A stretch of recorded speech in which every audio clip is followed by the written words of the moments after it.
Senior advocate Prashant Bhushan has just issued a statement regarding the contempt of court case going in the Supreme Court. I have gone through the judgment of this honorable court.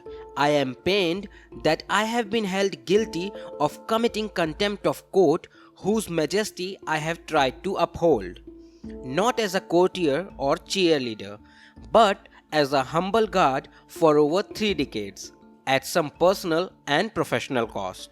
I am pained, not because I may be punished, but because I have been grossly misunderstood. I am shocked that the court holds me guilty of malicious, scurrilous, calculated attack on the institution of administration of justice. I am dismayed that the court has arrived at this conclusion without providing any evidence of my motives to launch such an attack.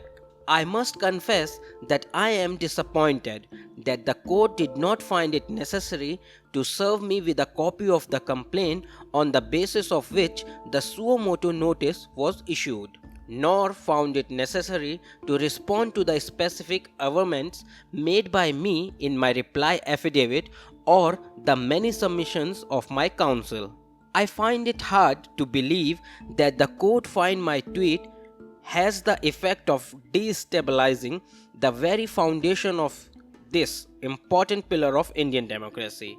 I can only reiterate that these 2 tweets represented my bona fide beliefs, the expression of which must be permissible in any democracy.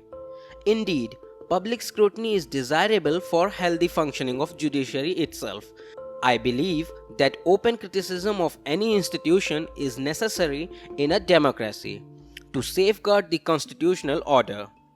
We are living through that moment in our history when higher principle must trump routine obligations, when saving the constitutional order must come before personal and professional necessities, when considerations of the present must not come in the way of discharging our responsibility towards the future. Failing to speak up would have been a dereliction of duty, especially for the officer of the court like myself.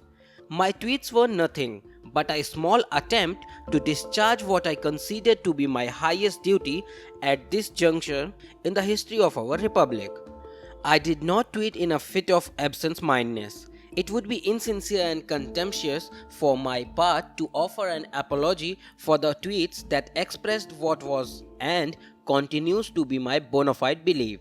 Therefore, I can only humbly paraphrase what the father of the nation Mahatma Gandhi had said in his trial. I do not ask for mercy. I do not appeal to magnanimity. I am here, therefore, to cheerfully submit to any penalty that can lawfully be inflicted upon me for what the court has determined to be an offense and what appears to me be the highest duty of a citizen. Subscribe to our channel by clicking the subscribe button. Click the bell button and enjoy the latest uploads from our channel.